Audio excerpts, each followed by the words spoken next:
السلام عليكم ورحمة الله.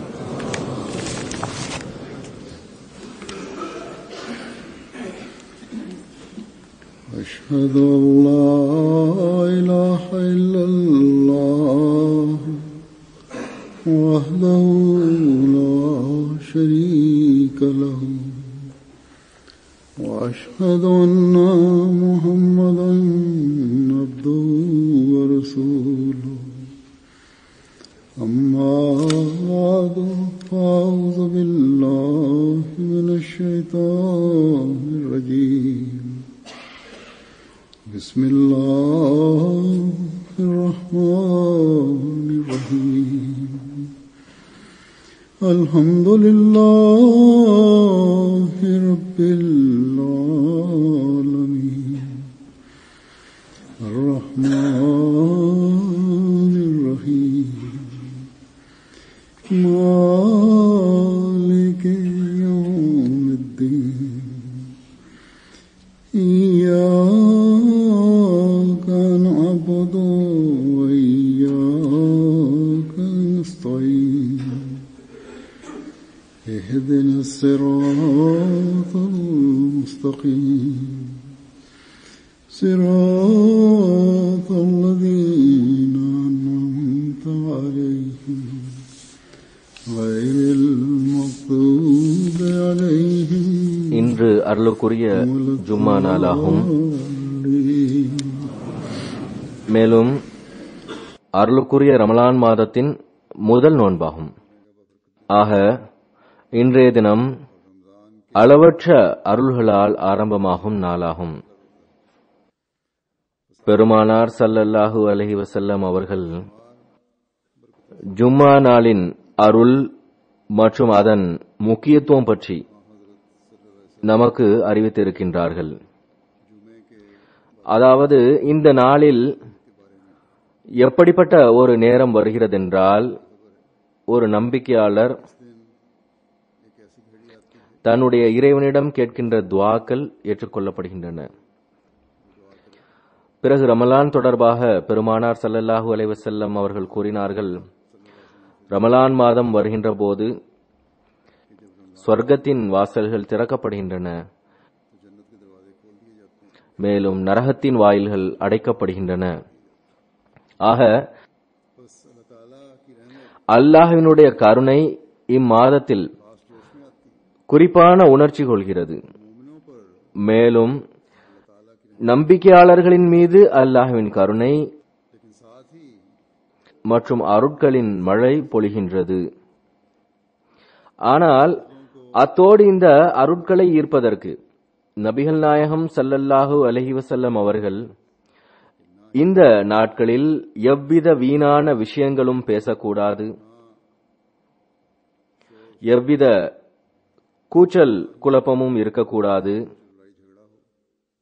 எவ்வித ஏச்சுப்பேச்சு சண்டைகளும் இருக்கக்கூடாது. ஒவ்வொரு தீமைக்கு எதிராகவும் ஒரு நோன்பாளி நான் நோன்பாளியாக இருக்கின்றேன் என்ற பதிலே இருக்க வேண்டும் என்ற ஒரு சில நிபந்தனைகளையும் கூறியுள்ளார்கள். மேலும் நான் இறைவனுக்காக இந்த அனைத்து தீமைகளிலிருந்தும் தவிர்ந்திருக்கின்றேன் என்ற நிலை இருக்கும்போது, இறைவனுக்காக முயற்சி செய்து இந்த மாதத்தின் அல்லாஹ்வினுடைய கட்டளைகளுக்கு ஏற்ப தன்னுடைய வாழ்க்கையை கழிக்கும் போது, பிறகு உண்மையான முறையில் அது நோன்பாக இருக்கும். பிறகு ரமலான் மாதத்தின் முக்கியத்துவம் என்ன, எவர்கள் மீது நோன்பு கடமையாக்கப்பட்டுள்ளது, எவ்வாறு நோன்பு வைக்க வேண்டும், என்னென்ன விதிமுறைகள் உள்ளன என்பது தொடர்பாக அல்லாஹ் துஆக்கள் ஏற்றுக்கொள்ளப்படுதல் என்ற விஷயத்தோடு இவ்வாறு இணைத்து கூறியுள்ளான். وَإِذَا سَأَلَكَ عِبَادِي أَنِّي فَإِنِّي قَرِيبٌ أُجِيبُ دَعْوَةَ الدَّاعِ إِذَا دَعَانِ فَلْيَسْتَجِيبُوا لِي وَلْيُؤْمِنُوا بِي லஅல்லஹும் யர்ஷுதூன் என்று கூறியுள்ளான். என்னுடைய அடியார்கள் என்னை பற்றி உம்மிடம் கேட்டால் நான் அவர்களுக்கு அருகில் இருக்கின்றேன் என்று கூறுவீராக. துஆ செய்யக்கூடியவர் என்னை அழைக்கும் போது நான் அவருடைய துஆக்களை ஏற்றுக்கொள்கிறேன். ஆக நேர்வழி பெற வேண்டும் என்பதற்காக துஆ செய்பவர்களும் என்னுடைய கட்டளைகளை ஏற்றுக்கொள்ள வேண்டும், மேலும் என் மீது நம்பிக்கை வைக்க வேண்டும். அல்லாஹ் கூறுகின்றான், ரமலானின் நாட்கள் எவ்வளவு அருளுக்குரிய நாட்கள் என்றால், இந்த நாட்களில் செய்யப்படக்கூடிய இறை வணக்கங்களுக்கு பிறகு என்னுடைய அடியான் என்னை பற்றி கேட்டால் நான் முற்றிலும் அருகில் இருக்கின்றேன் என்று கூறுவீராக. உஜீபு தாவத்த தாய் இதாதான், அழைக்கக்கூடியவர் என்னை அழைக்கும் போது நான் அவருடைய துஆக்களை ஏற்றுக்கொள்கிறேன்.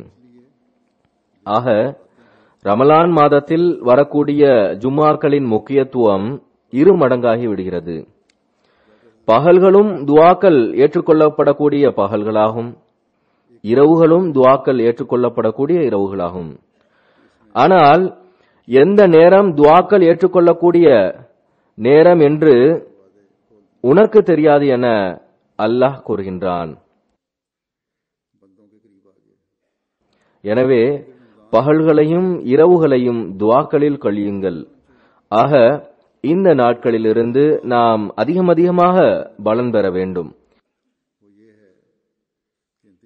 பொதுவாக ரமலானில் அல்லாஹ் ஷைத்தான்களை கட்டிவிட்டு பிறகு சொர்க்கத்தின் கதவுகளை திறந்துள்ளான், மேலும் அடியார்களுக்கு அருகில் வந்துள்ளான். பிறகு ரமலானின் ஜும்மாக்களிலிருந்தும் முழுமையாக பலன் பெற வேண்டும். இந்த நாட்களில் மிகவும் பணிவுடனும் முழு தூய்மையுடனும் அல்லாஹ்விடம் நாம் செய்ய வேண்டிய மிக முக்கியமான துஆ என்னவென்றால், அல்லாஹ்வே, எனக்கு ரமலானில் மட்டுமின்றி சாதாரண நிலைமைகளிலும் இரவுகளிலும் பகல்களிலும் துஆக்கள் ஏற்றுக்கொள்ளப்படுகின்ற மக்களோடு என்னை சேர்த்து வைப்பாயாக. அதன் மூலம் ரமலான் ஒரு தூய மாற்றத்தை ஏற்படுத்தக்கூடியதாக இருக்க வேண்டும், இறை அச்சத்தின்படி நடக்க வைக்கக்கூடியதாக இருக்க வேண்டும். நான் தொடர்ந்து நேர்வழி பெறக்கூடியவர்களோடு இணைய வேண்டும். அல்லாஹ் முதல் வசனத்தில், அதாவது நான் ஆரம்பத்தில் ஓதிய வசனத்தில் நோன்பு கடமையாக்கப்படுதல் பற்றி கூறியுள்ளான். அதாவது முந்தைய சமுதாயங்களிலும் நோன்பு கடமையாக்கப்பட்டது போன்று உங்கள் மீதும் கடமையாக்கப்பட்டுள்ளது. முந்தைய சமுதாயங்கள் நோன்பு வைத்திருந்தன, எனவே நீங்களும் நோன்பு வையுங்கள் என்பது இதன் பொருள் அல்ல. மாறாக அந்த வசனத்தின் இறுதியில் என்ன கூறப்பட்டுள்ளதென்றால்,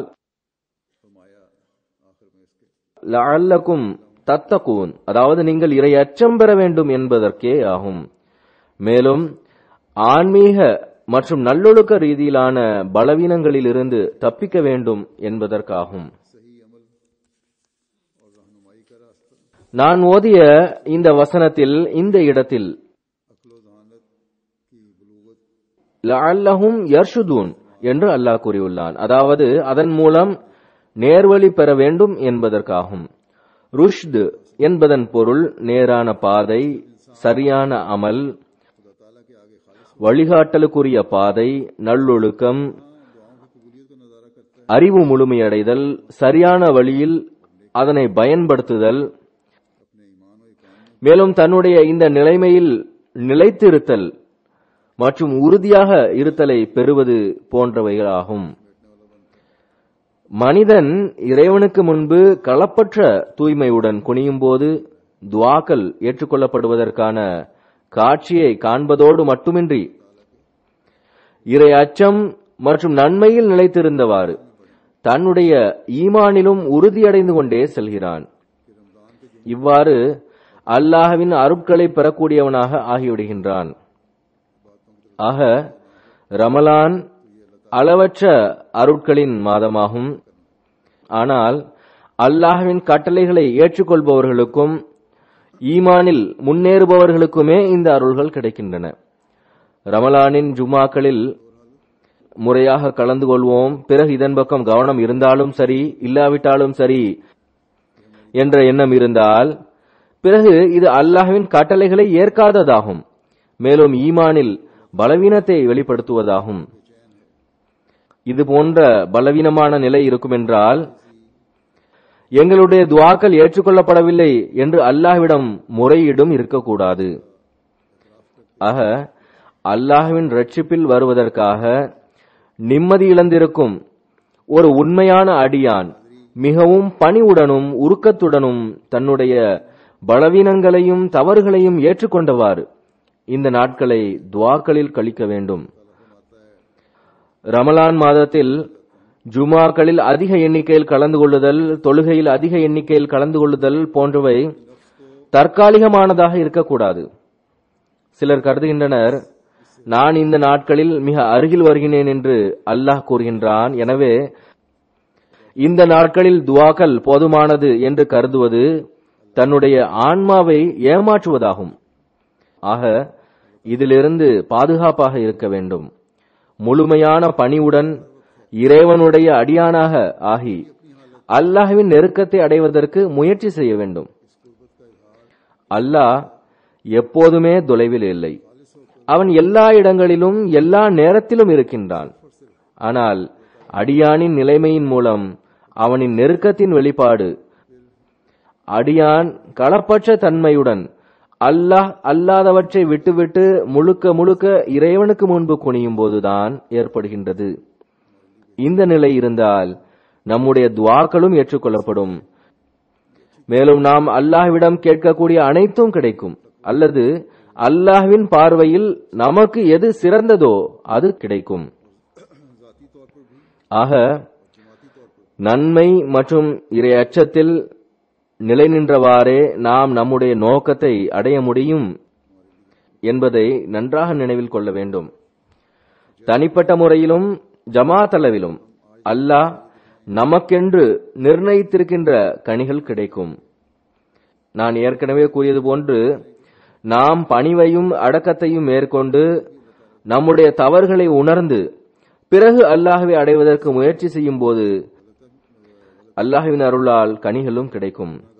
மனிதன் தவறு செய்தாலும் இறைவனுடைய அச்சம் அவனுடைய உள்ளத்தில் இருக்கின்றவரை தவறை ஏற்றுக்கொண்டும் உள்ளத்தில் இறை அச்சம் கொண்டும் இருப்பின் அல்லாஹ் பாவங்களை மறைத்து கொண்டே செல்வான். இறுதியில் ஒரு நாள் பாவ மன்னிப்பிற்கான நல்வாய்ப்பையும் வழங்குகின்றான். ஆக அதிகமாக இந்த நாளில் தனக்காகவும் தன்னுடைய உறவினர்களுக்காகவும் ஜமாத் அன்பர்களுக்காகவும் நாம் அனைவருக்காகவும் இறையச்சம் கிடைக்க நாம் துஆ செய்ய வேண்டும். ஒருவர் மற்றவருக்காக வேதனையுடன் துஆ செய்கின்ற போது மலக்குமார்களும் நமக்காக துஆவில் இணைந்து விடுவார்கள்.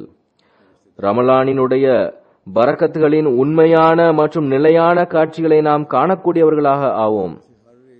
தக்வா என்பது என்ன? தக்வா என்பது இறைவனுடைய அச்சம் மற்றும் பயமாகும். அல்லாஹ்வினுடைய அச்சம் நம்முடைய உள்ளத்திலிருந்து அழிந்து விடக்கூடிய அளவிற்கு பாவம் செய்ய துணிந்து விடுவதை தவிர எதுவரை நம்மிடம் இறைவனுடைய அச்சம் பயமும் இருக்குமோ நம்முடைய பலவீனங்களையும் பாவங்களையும் அல்லாஹ் மறைப்பான். நாம் அவனின் பாதுகாப்பில் இருப்போம். நம்முடைய பலவீனங்களின் காரணமாக நம்மிடமிருந்து பாவம் நிகழ்ந்துவிட்டால் பிறகு அல்லாஹ்வினுடைய அச்சம் ஏற்படுகிறது, பயம் ஏற்படுகிறது என்றால் பிறகு அல்லாஹ் மன்னிக்க கூடியவனாக இருக்கின்றான். அல்லாஹ்வின் அச்சம் என்பதன் பொருள் இறைவனின் அன்பு என்பதாகும். இந்த அன்பை நாம் வெளிப்படுத்திக் கொண்டிருக்கும் வரையோ அல்லது நம்முடைய உள்ளத்தில் இந்த அன்பு இருந்தாலோ பிறகு அழிவிலிருந்து பாதுகாப்பாக இருப்போம். ஆனால் நிபந்தனை என்னவென்றால் உண்மையான அன்பாக இருக்க வேண்டும், ஏமாற்றுவதாக இருக்கக்கூடாது. அல்லாஹ் உள்ளங்களின் நிலையை அறிகின்றான், அவனை ஏமாற்ற முடியாது. உள்ளத்தில் அன்பு இருக்குமென்றால் எப்போதாவது அது வெளிப்பட்டுவிடும். அல்லாஹ்வினுடைய அச்சம் சிலவற்றிலிருந்து தடுக்கின்றது. அந்த அன்பின் காரணத்தினால் ஆகும். அந்த அன்பின் காரணத்தினால் விழுந்தும் கூட அவனுடைய கட்டளைகளின்படி செயல்பட்டால் பிறகு இறைவன் தன்னுடைய அடியானின் அன்பிற்கு ரோஷம் கொள்கிறான். அடியானை வீணாக விடுவதில்லை. பிறகு அவனுக்கு பாவ மன்னிப்பிற்கான நல்வாய்ப்பையும் வழங்கிவிடுகின்றான்.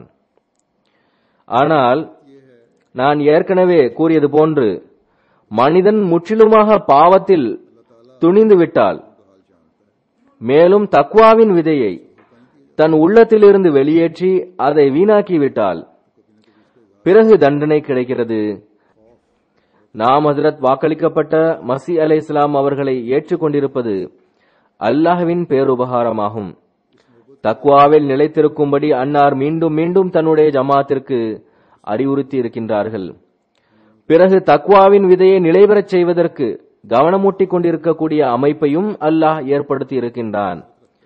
பிறகு இந்த விதை வளர்வதற்கான ஏற்பாட்டை செய்வதற்கு ஒவ்வொரு வருடமும் ரமலானின் மாதத்தை நமக்காக நியமித்திருக்கின்றான். பிறகு இந்த விதையின் வளர்ச்சிக்கான வழிமுறையை கூறியவாறு அதை கனிதரக்கூடியதாக ஆக்குவதற்கான நற்செய்தியையும் வழங்கியிருக்கின்றான். ஆக இந்த மாதத்தின் அருட்களிலிருந்து பலன் பெறுவதற்கு நம்மில் ஒவ்வொருவரும் இறைவனின் அடியானாக ஆவதற்கு முயற்சி செய்ய வேண்டும்.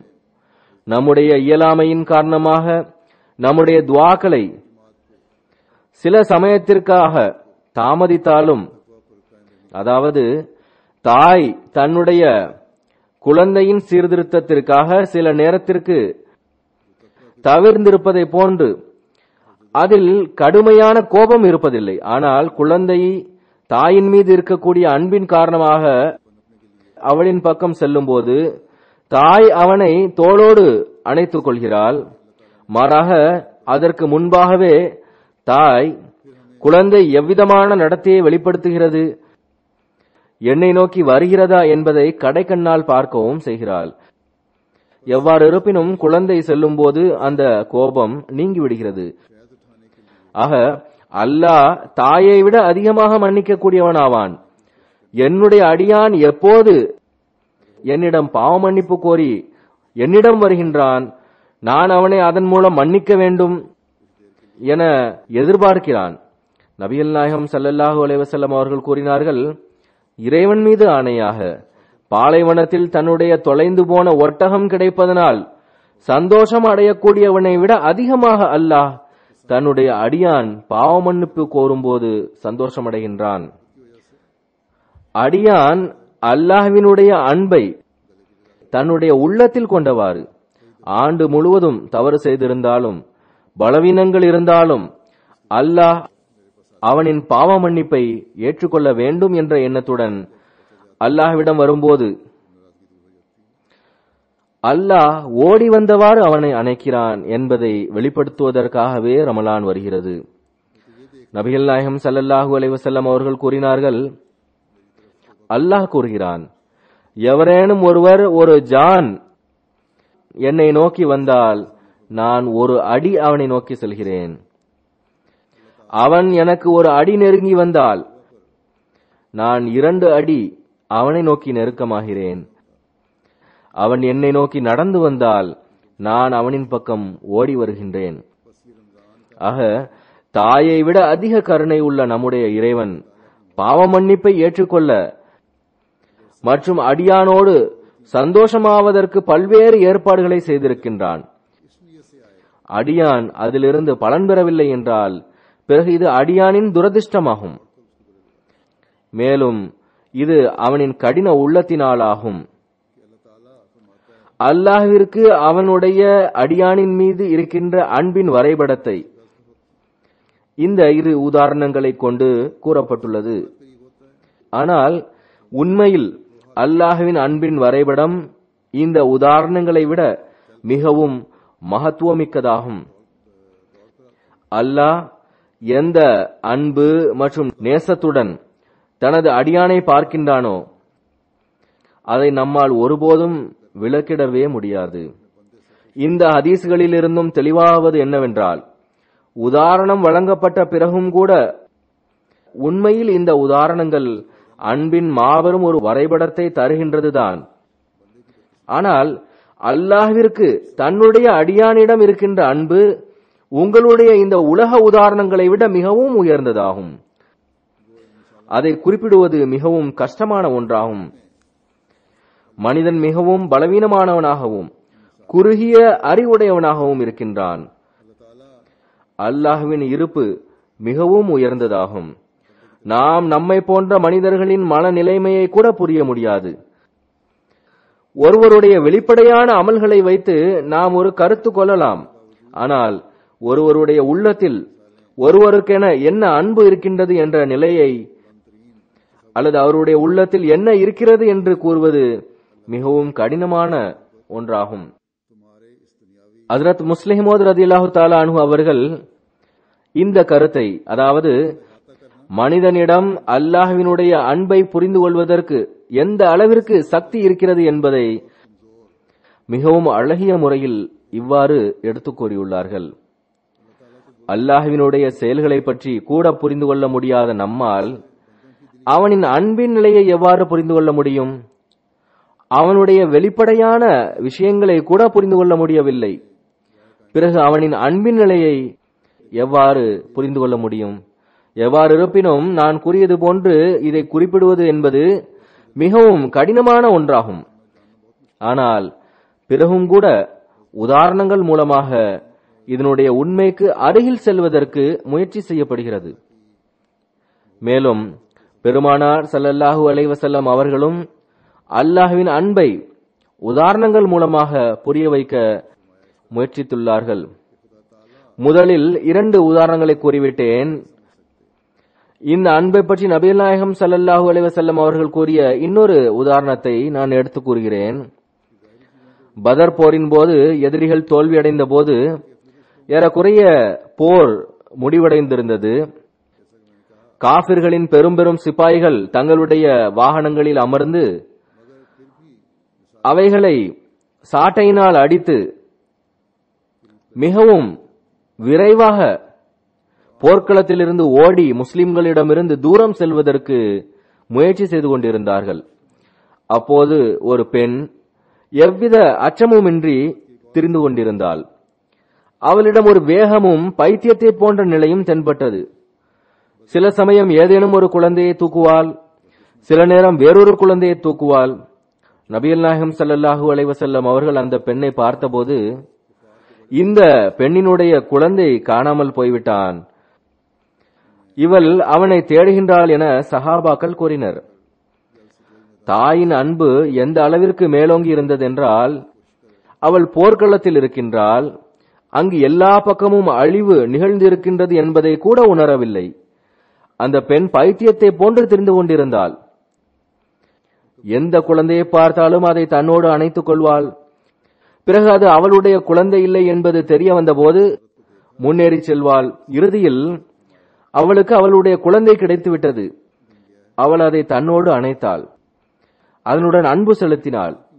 பிறகு உலகத்தை பற்றிய கவனமே இல்லாமல் அந்த குழந்தையை வைத்துக் கொண்டு அங்கேயே அமர்ந்து விட்டாள். இது போர்க்களம் என்ற கவலையும் அவளுக்கு இருக்கவில்லை. இங்கு எல்லா பக்கமும் சடலங்கள் சிதறி கிடக்கின்றன என்ற கவலையும் அவளுக்கு இருக்கவில்லை. இப்போது போர் முழுமையாக முடிவடையவில்லை. அவளுக்கு என்ன இழப்பு வேண்டுமானாலும் நேரலாம் என்ற எண்ணமும் அவளுக்கு இருக்கவில்லை. நபி ஸல்லல்லாஹு அலைஹி வஸல்லம் அவர்கள் கூறினார்கள், அவளுக்கு அவளுடைய குழந்தை கிடைத்ததும் எவ்வளவு நிம்மதியுடன் அமர்ந்து விட்டாள் என்பதை நீங்கள் பார்த்தீர்களா? ஆனால் அந்த குழந்தையை தேடும்போது எந்த அளவிற்கு நிம்மதியற்ற நிலைமை இருந்தது. நிம்மதி இழந்தவாறு ஓடிக்கொண்டிருந்தாள். பிறகு பெருமானார் ஸல்லல்லாஹு அலைஹி வஸல்லம் அவர்கள் கூறினார்கள், இதே உதாரணம்தான் அல்லாஹ் தன்னுடைய அடியானின் மீது கொண்டிருக்கின்ற அன்பிற்கும் ஆகும். மாறாக அவன் இதைவிட அதிகமாக அன்பு கொண்டிருக்கிறான். அடியான் தன்னுடைய பாவங்கள் மற்றும் தவறுகளின் காரணமாக இறைவனை இழந்தபோது எவ்வாறு அந்த பெண்ணிற்கு அவளுடைய குழந்தை காணாமல் போனதால் ஏற்பட்ட துக்கத்தை விட அதிகமாக துக்கம் ஏற்பட்டது. பிறகு அடியான் பாவ மன்னிப்பு கோரி திரும்பும் போது அந்த பெண்ணிற்கு தனது குழந்தை கிடைத்த போது ஏற்பட்ட மகிழ்ச்சியை விட அதிகமான மகிழ்ச்சி ஏற்படுகின்றது. ஆக நம்முடைய இறைவன் எப்பொழுதும் மன்னிப்பதற்காக தயாராக இருக்கின்றான். நிபந்தனை என்னவென்றால் நாமும் அவனுடைய மன்னிப்பை தேடுவதற்கு தயாராக வேண்டும். நாம் எப்போது அவன் பக்கம் செல்கிறோம் என்பதை அவன் பார்க்கிறான். ஏதேனும் தாமதம் இருக்கும் என்றால் அது நம் தரப்பில் இருந்துதான். கவனக்குறைவு நம் தரப்பில் இருந்துதான் இருக்கின்றது. எவர் ஒருவர் இறைவன் முன் குனிகின்றாரோ, பாவ மன்னிப்பு கோரியவாறு அவன் பக்கம் செல்கின்றாரோ, அவனிடம் பாவத்திற்கான மன்னிப்பை கேட்கின்றாரோ, பிறகு இறைவனுடைய மன்னிப்பு அவனை போர்த்திக் கொள்கின்றது. ஹஜ்ரத் முஸ்லிம் மௌத் ரலியல்லாஹு தஆலா அன்ஹு அவர்கள் இது தொடர்பாக ஓரிடத்தில் மிகவும் முக்கியமான ஒரு விஷயத்தை கூறியுள்ளார்கள். அது என்னவென்றால், அல்லாஹ்வினுடைய மன்னிப்பு மனிதனுடைய பாவத்தை மட்டும் மறைப்பதில்லை, மாறாக அவனுடைய பாவத்தை மறந்து விடுகின்றது. மாறாக தானும் மறந்து விடுகின்றது, மற்றவர்களையும் மறக்கடிக்க செய்கின்றது. எனவேதான் அல்லாஹ்வினுடைய பெயர் சாத்திர், அதாவது மறைக்கக்கூடியவன் அல்ல, மாறாக சத்தார், அதாவது அதிகமாக மறைக்கக்கூடியவனாகும். சத்தார் யாரென்றால் சத்தர் என்ற பண்பின் தீவிரம் இருக்கக்கூடியதாகும். இதில் மீண்டும் மீண்டும் மிகவும் அழுத்தமாக சத்தாரியத், அதாவது மறைத்தல் என்ற பண்பு இருப்பதாகும். உலகம் சாத்திராக, அதாவது மறைக்கக்கூடியதாக மட்டும்தான் இருக்க முடியும். அதாவது ஒருவருக்கு இன்னொருவருடைய பாவம் பற்றிய அறிவு இருந்து அவர் அதை கூறாமல் இருப்பது அல்லது மறைப்பது சாத்தியமானதாகும். ஆனால் எவராலும் பிறருடைய மூளையிலிருந்து ஒருவரை பற்றிய பாவம் பற்றிய அறிவை நீக்கிவிட முடியாது. ஆனால் அல்லாஹ் அனைத்து பண்புகளும் ஒருங்கிணைந்தவனாவான்.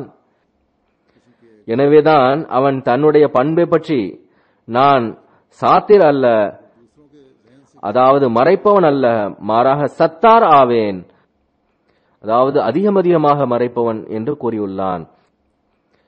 அதாவது அடியார்களின் பாவங்களை நான் மன்னிக்க மட்டும் செய்யவில்லை, மாறாக மக்களினுடைய மூளைகளிலிருந்தும் அந்த பாவத்தை பற்றிய நினைவே நீக்கிவிடுகின்றேன்.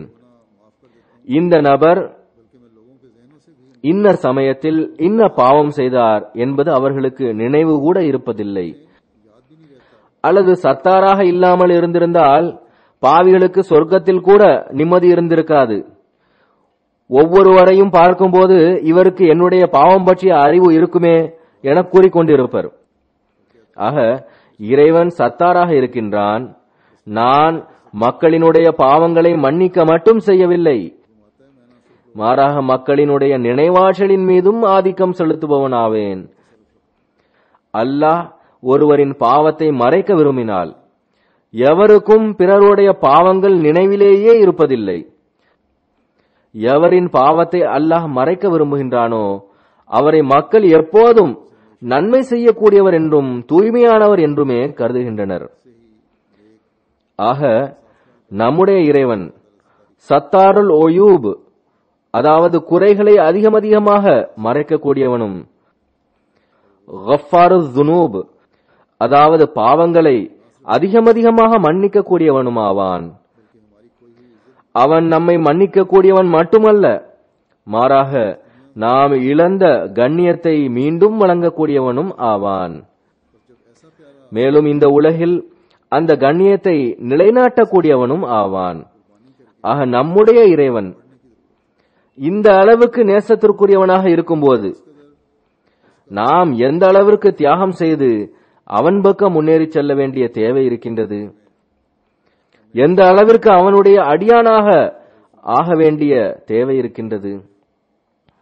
ஆக இந்த அருளுக்குரிய மாதத்தில் நாம் எந்த அளவிற்கு இந்த சத்தாருல் ஒயூப் மற்றும் கஃபாருல் ஸுனூப் இறைவனின் பக்கம் ஓட வேண்டிய தேவை இருக்கின்றது, அவனின் முன் முழுமையாக குனிவதற்கு தேவை இருக்கின்றது. ஷைத்தான் ஒவ்வொரு மூலையிலும் நின்று கொண்டு நம்மை தீய தூண்டுதல்களில் விழ வைக்க முயற்சி செய்கின்றான்.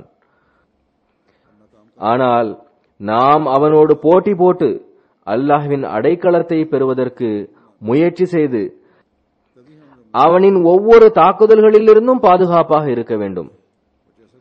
அவனை தோற்கடிக்க வேண்டும். மேலும் தம்மை தாமே அல்லாஹ்வின் உண்மையான அடியானாக ஆக்க வேண்டும். அப்போதுதான் நாம் ரமலானிலிருந்து முழுமையாக அருளை பெற முடியும். நான் ஏற்கனவே கூறியது போன்று இதிலிருந்து நமக்கு தனிப்பட்ட பலன் கிடைப்பதோடு மட்டுமின்றி ஜமாத்திற்கும் கனிகள் கிடைக்கும். ஜமாத் சகோதரர்களின் சீர்திருத்தம், நன்மை மற்றும் இறை அச்சமுமே முன்னேற்றங்களுக்கு காரணியாக அமையும். எந்த அளவிற்கு நாம் இறை நெருக்கத்தை பெறக்கூடியவர்களாக ஆவோமோ அந்த அளவிற்கு நாம் அல்லாஹ்வினுடைய அருளை பெற்று ஜமாத்தின் முன்னேற்றத்திலும் அங்கம் வகிப்பவர்களாவோம். என்னுடைய முன்னேற்றம் மற்றும் வெற்றிகள் துஆக்கள் மூலமாக நிகழும் என்று ஹஜ்ரத் வாக்களிக்கப்பட்ட மஸீஹ் அலைஹிஸ்ஸலாம் அவர்கள் கூறியிருப்பதையும் நாம் அறிவோம். ஆக இறைவனுக்கு முன்பு ஜமாத்தின் முன்னேற்றத்தை வேண்டியவர்களாக மிக அதிகமாக குனிய வேண்டும். இந்த துஆக்களுக்குரிய நாட்களில் இதற்காகவும் முழுமையான முறையில் துஆ செய்ய வேண்டும். நாம் நமது துஆக்களை நமக்கு மற்றும் நம்முடைய நெருக்கமானவர்கள் வரை மட்டும் குறுகியதாக வைக்கக்கூடாது. மாறாக இதற்கு மிக அதிகமாக விரிவு கொடுக்க வேண்டிய தேவை இருக்கின்றது. அப்போதுதான் நாம் ஹஜ்ரத் வாக்களிக்கப்பட்ட மஸீஹ் அலைஹிஸ்ஸலாம் அவர்களின் ஜமாத்தில் இணைந்திருப்பதற்கான உரிமையை செலுத்த முடியும். அப்போதுதான் அல்லாஹ் நம்மை ஹஜ்ரத் வாக்களிக்கப்பட்ட மஸீஹ் அலைஹிஸ்ஸலாம் அவர்களின் ஜமாத்தில் இணைத்து நம்மீது செய்திருக்கின்ற பேருபகாரத்திற்கு நன்றி செலுத்த முடியும். இந்த ஜமாத்தில் நம்மை இணைத்துக் கொள்வதோடு மட்டும் நம்முடைய பணி முடிவடைவதில்லை. மாறாக அஹ்மதியான பிறகு நாம் அஹ்மதியாகிவிட்டோம், பைய செய்துவிட்டோம் என்பது மட்டும் போதுமானதல்ல. மாறாக இறைவன் நம்மீது ஒரு மாபெரும் பொறுப்பை சுமத்தி இருக்கிறான். மேலும் இந்த பொறுப்பை நிறைவேற்றுவதற்கு ஹஜ்ரத் வாக்களிக்கப்பட்ட மஸீஹ் அலைஹிஸ்ஸலாம் அவர்கள் ஜமாத்தை துஆவின் பக்கம் கவனமூட்டியுள்ளார்கள். அதன் மூலம் ஜமாத்தினுடைய முன்னேற்றத்தில் நாம் உதவியாளர்களாக ஆக வேண்டும் என்பதற்காகும். நாம் இயலாதவர்களாவோம், பலவீனமானவர்களாவோம், நம்முடைய தவறுகளை ஒப்புக்கொள்கிறோம், நம்முடைய இயலாமையும் ஒப்புக்கொள்கிறோம். ஆனால் இவை அனைத்திற்கு பிறகும் கூட எவர்களின் மீது அல்லாஹ் ஒரு மாபெரும் நோக்கத்தை அடையக்கூடிய பொறுப்பை வழங்கியிருக்கின்றானோ அவர்களை சார்ந்தவர்களாவோம். இந்த பொறுப்பை அல்லாஹ்வினுடைய அருளை ஈர்க்காமல் நிறைவேற்ற முடியாது. ஆக நாம் துஆவின் பக்கம் மிகவும் அதிகமாக கவனம் செலுத்த வேண்டிய தேவை இருக்கிறது. இந்த கருத்தை ஹஜ்ரத் முஸ்லிமோர் ரலியல்லாஹு தஆலா அன்ஹு அவர்கள் ஓரிடத்தில் மிகவும் அழகிய கோணத்தில் புரிய வைத்திருக்கின்றார்கள். உண்மையில் நாம் பலகீனமானவர்களாகவும் இயலாதவர்களாகவும் இருக்கின்றோம் என்றால், உண்மையில் நம்மீது சுமர்த்தப்பட்டுள்ள இந்த பணி மிகவும் கடினம் என்றால், நம்மால் அந்த பணியை எவ்வாறு செய்ய முடியும் என்ற கேள்வி எழுகின்றது. இந்த பணியை பூர்த்தி செய்வதற்கு மிகப்பெரிய ஆற்றல் தேவைப்படுகிறது என்றால், நாம் பலவீனமானவர்கள், இயலாதவர்கள் என்றால் இரண்டு விஷயங்களில் ஒன்றை ஏற்க வேண்டியது வரும். அதாவது நம்முடைய இந்த இரு வாதங்களில் ஒரு வாதம் தவறானதாகும் என்று ஏற்றுக்கொள்ள வேண்டியது வரும். அதாவது நம்முடைய இயலாமை தவறானதாகும், அதாவது நாம் இயலாதவர்களாவோம் என்ற வாதம் தவறானதாகும், அல்லது பணி கஷ்டம் என்கின்ற வாதம் தவறானதாகும்.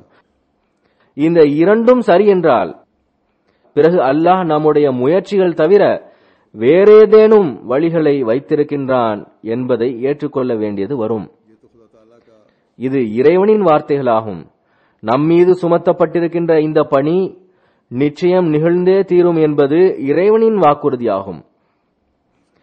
ஆக ஹஜ்ரத் வாக்களிக்கப்பட்ட மஸீஹ் அலைஹிஸ்ஸலாம் அவர்கள் எந்த நோக்கத்திற்காக வந்தார்களோ நாம் அந்த நோக்கத்தை பூர்த்தி செய்ய வேண்டும். அல்லாஹ் அதை பூர்த்தி செய்தே தீருவான். இன்ஷா அல்லாஹ் இஸ்லாம் மற்றும் அஹ்மதியத்தின் வெற்றி உலகில் நிகழ்ந்தே தீரும். இதில் நமக்கு எவ்வித சந்தேகமும் இல்லை. ஆக இதை அடைவதற்கு அல்லாஹ் நமக்கு துஆவின் வழிமுறையை கற்றுத்தந்துள்ளான்.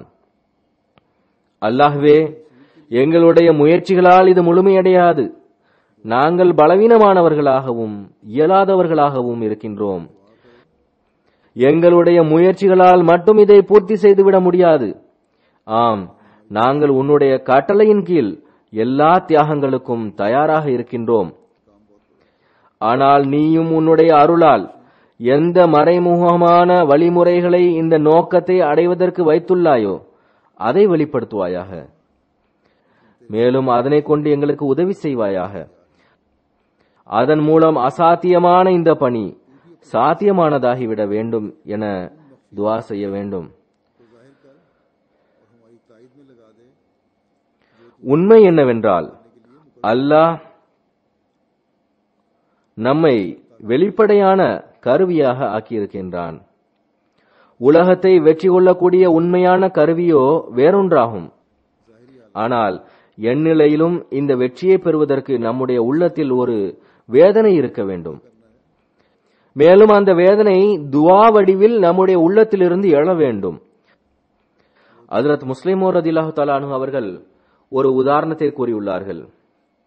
நம்முடைய உதாரணம் பெருமானார் ஸல்லல்லாஹு அலைஹி வஸல்லம் அவர்கள் பத்ர் போரின் போது வீசிய கற்களை போன்றதாகும். அல்லாஹ் கூறுகின்றான், மா ரமைத இத் ரமைத வலாக்கின்னல்லாஹ ரமா. அதாவது நீ கற்களை வீசியது அல்ல, மாறாக இறைவன் கற்களை வீசியதாகும். நீ வீசிய கற்களோ சற்று தூரம் சென்று விழுந்திருக்கும். ஆனால் இதை நீர் வீசவில்லை, மாறாக நாம் வீசினோம். கற்களை எறிவதற்காக நபிகள் நாயகம் ஸல்லல்லாஹு அலைஹி வஸல்லம் அவர்கள் கையை ஓங்கிய போது நாம் புயல் காற்றினை வீசச் செய்தோம் என்று அல்லாஹ் கூறுகின்றான். இந்த காரணத்தினால் அந்த புயல் காற்று கோடிக்கணக்கான கற்களை நிராகரிப்பவர்களின் கண்களில் வீசிவிட்டது. அதன் விளைவாக அவர்களின் கண்கள் மூடின. அவர்கள் தாக்குவதில் தோல்வி கண்டனர். சுருக்கமாக, அந்த கைப்பிடி அளவு கற்களில் இருந்த உண்மையான ஆற்றல் இறைவனின் வல்லமையாகும். ஆக நம்முடைய நிலைமையும் நபி ஸல்லல்லாஹு அலைஹி வஸல்லம் அவர்கள் தம்முடைய கையில் எடுத்து நிராகரிப்பவர்களின் மீது எரிந்த பதரின் அந்த கற்களை போன்றதாகும். நபி ஸல்லல்லாஹு அலைஹி வஸல்லம் அவர்கள் வீசிய அந்த கற்கள் நிராகரிப்பவர்களை குருடர்களாக்கிவிட்டது. மாறாக நபி ஸல்லல்லாஹு அலைஹி வஸல்லம் அவர்கள் வீசிய கற்கள் அவர்களை குருடராக்கவில்லை. மாறாக புயல் வடிவில் அல்லாஹ் வீசிய கற்களே அவர்களை குருடராக்கியது. ஆக நம்மை தவிர இந்த பணியை செய்யக்கூடிய மேலும் சிறந்த விளைவை ஏற்படுத்தக்கூடிய இன்னொரு கருவி இருக்கிறது என்பதை நாம் ஒப்புக்கொண்டே ஆக வேண்டும். இஸ்லாத்தை பிற மார்க்கங்களை விட மேலோங்கச் செய்யும் இந்த சிறப்பான விளைவுகளுக்கு வேறு சில காரணிகள் உருவாக்கப்பட்டிருக்கின்றன என்பதை ஏற்றுக்கொண்டே ஆக வேண்டும். இஸ்லாத்தை உலகில் வெற்றி பெறச் செய்வதற்குரிய அந்த கருவி, அந்த ஆயுதம் அடியானின் இறைவனுடைய அருட்களை இருக்கக்கூடிய துஆக்கள் ஆகும். மேலும் அல்லாஹ்வின் அருளின் மூலமாகவே சாத்தியமில்லாத பணியும் சாத்தியமாகின்றது. ஹஜ்ரத் வாக்களிக்கப்பட்ட மஸீஹ் அலைஹிஸ்ஸலாம் அவர்கள் கூறியது போன்று இவைகள் மூலமாகவே நம்முடைய வெற்றி விதிக்கப்பட்டிருக்கின்றது. அல்லாஹ் நமக்கு வழங்கியிருக்கின்ற துஆக்களின் இந்த நாட்களில் நாம் எப்போதும் அல்லாஹ் இஸ்லாம் மற்றும் அஹ்மதியத்தின் வெற்றிக்கான ஏற்பாட்டை விரைவில் செய்ய வேண்டும் என்பதை நினைவில் கொள்ள வேண்டும். கோடிக்கணக்கான கற்களை கொண்ட புயலை வீசி உதவி செய்து நிராகரிப்பவர்கள் எதிர்கொள்ள வேண்டி வந்த பெருமானார் ஸல்லல்லாஹு அலைஹி வஸல்லம் அவர்களின் கைப்பிடி கற்களை போன்று நாம் ஆக வேண்டும். அல்லாஹ் நம்முடைய பலவீனங்களை நீக்கி நம்முடைய தவறுகளையும் கவனக்குறைவையும் மறைப்பானாக. அல்லாஹ் தன்னுடைய அருளால் நாம் நம்முடைய நோக்கத்தை அடைவதற்காக ஏற்பாட்டை செய்வானாக. நம்முடைய பலவீனங்கள் மற்றும் கவனக்குறைவின் காரணமாக அல்லாஹ்வின் கம்பீரம் மறையாமல் இருக்கட்டுமாக. நம்முடைய கவனக்குறைவுகள் மற்றவர்களுக்கு சந்தோஷத்தை வழங்கக்கூடியதாக இல்லாமல் இருக்கட்டுமாக. மாறாக அல்லாஹ் தன்னுடைய அருளால் தன்னுடைய கம்பீரம் மற்றும் தன்னுடைய கண்ணியத்தை வெளிப்படுத்துவதற்காக நம்முடைய பலகீனமான கைகளில் இந்த பணியை நிறைவேற்றுவதற்கு தேவையான ஆற்றலை வழங்குவானாக. எனவே இந்த நாட்களில் அதிகமாக துஆ செய்யுங்கள். தமக்காகவும் ஒருவர் மற்றவருக்காகவும் ஜமாத்தின் முன்னேற்றத்திற்காகவும் எதிரிகளின் தோல்விக்காகவும் அல்லாஹ்வினுடைய கண்ணியமும் மகத்துவமும் வெளிப்படுவதற்காகவும் துஆ செய்யுங்கள். உலகம் இறை இருப்பை மறுத்து கொண்டு செல்கிறது.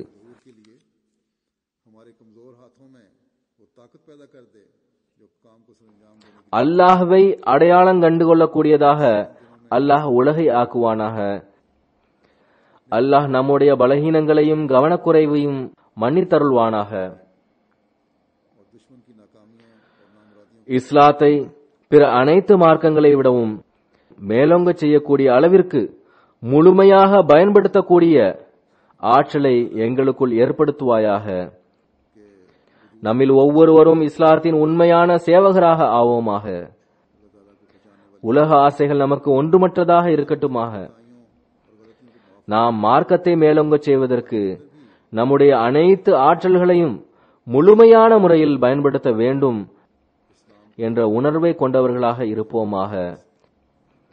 எதிரிகளினுடைய சக்தியும் ஆற்றலும் நம்முடைய சக்தி மற்றும் ஆற்றலுக்கு முன்பு ஒன்றுமற்றதாகவும் இழிவானதாகவும் ஆகக்கூடிய அளவிற்கு அல்லாஹ் நம்முடைய அமல்களிலும் திறமைகளிலும் ஆற்றல்களை உருவாக்குவானாக.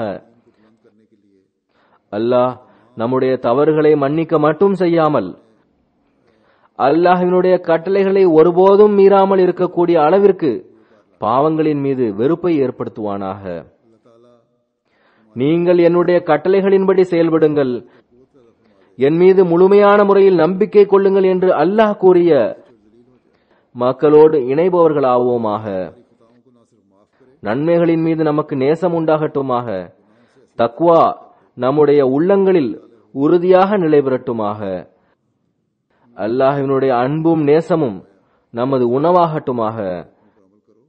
நம்முடைய ஒவ்வொரு அமலும் ஒவ்வொரு சொல்லும் செயலும் அல்லாஹ்வின் விருப்பத்திற்கு ஏற்ப அமையட்டுமாக. நாம் அவனிடம் செல்லும் போது அவனுடைய விருப்பத்தினை வழங்குவானாக.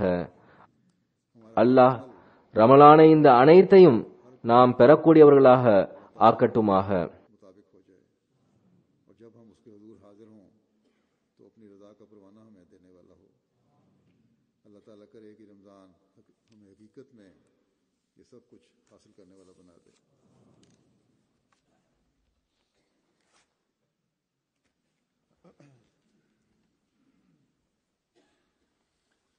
الحمد لله نحمده ونستعينه ونستغفره ونؤمن به ونتوكل عليه ونعوذ بالله من شرور أنفسنا ومن سيئات أعمالنا من يهده الله فلا مضل له ومن يضلل فلا هادي له ونشهد أن لا إله إلا الله ونشهد أن محمدا عبده ورسوله عباد الله رحمكم الله إن الله يأمر بالعدل والإحسان وإيتاء ذي القربى وينهى عن الفحشاء والمنكر والبغي يعظكم لعلكم تذكرون اذكروا الله يذكركم وادعوه يستجب لكم ولذكر الله أكبر